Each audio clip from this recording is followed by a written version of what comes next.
Hi guys, Callum here from Marine Jones Riviera Motor Yachts. Today we're on board a 2023 Riviera 4600 Sport Yacht. We've just picked her up and we're bringing her back to the dealership in Coomera for its annual servicing. Whilst we're on board, I just wanted to show you a few key features that this boat has. One of my personal favourites is the go-to function on the autopilot, and I'll show you why. So currently we're stationary, but ahead of us we have a straight run. So all I'm going to do closer to the end is click on where I want to end up, and across the top here I'm going to press go to. Then it's going to prompt me to engage the autopilot. I'm going to hit engage. The first thing you want to do before you start going along this track is zoom in and follow it the whole way along, ensuring that you're going to hit no obstacles on the way.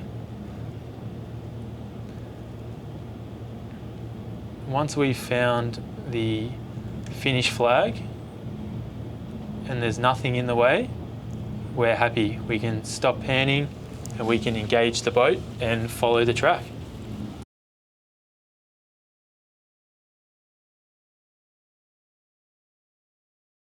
One of the great features on board all late model Rivieras fitted with Garmin electronics is the Auto Guidance feature.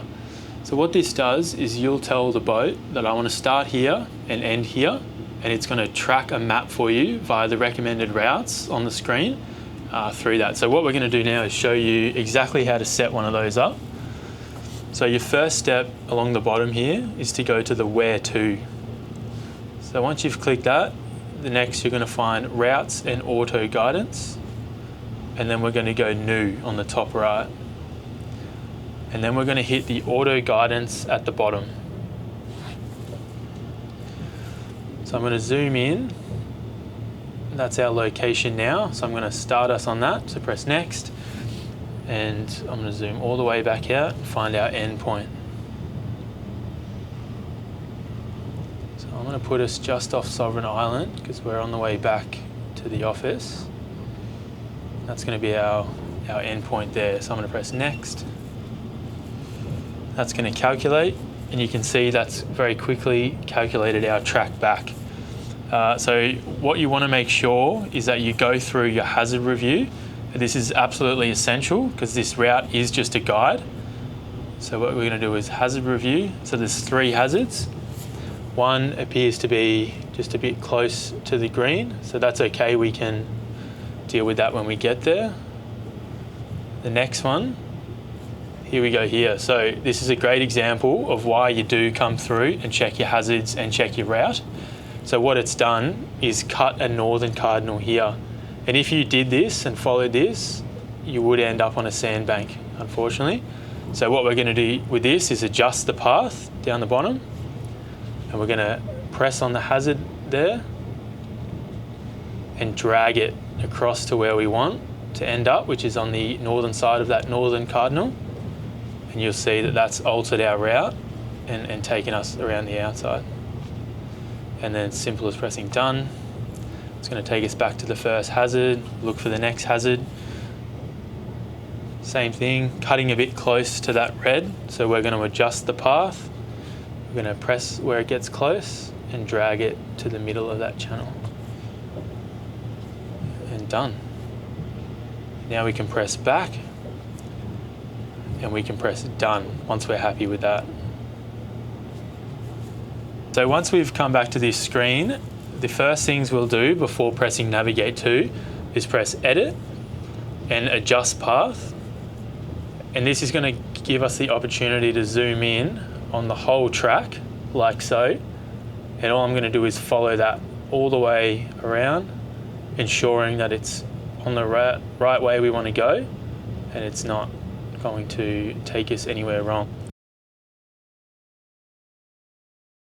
So once we've okayed the track and we're all happy with that, we can press done, and as simple as pressing navigate to. And then that's going to prompt us to engage the autopilot feature, which we want to press engage, like so. And what will happen is once we go into gear on board, it will start navigating to this track. So guys, as you can see, we're on our auto guidance track and the boat is driving itself around this corner. The steering wheel currently is locked off like so, but you still do have the ability to pull it out if there is something in the water. So for an example, if there was a log in front of us and I needed to avoid it, I will simply rip the wheel out like so and you'll see the boat turn. So you can do that at whatever speed, according to the conditions in front of you. Once we have gone off course, what we're going to do is slowly steer yourself back to your original course, and this will stop you from, when you re-engage the autopilot, from it over dramatically correcting you back on course. So we're going to come back close to the course like so, and in a few moments it's going to ask us to engage the autopilot like so. So we're going to re-engage, and you can feel that has brought us back over to starboard, which gets us back on to our auto guidance course. So right now we're on our go-to function. We're heading straight. We're not having to steer or touch the wheel at all, but we're ensuring that we're watching our surroundings, and if we do need to take action, we're always ready to grab the wheel and do so. Thanks so much for watching this short video on a few tips and tricks with the Garmin Auto Guidance features.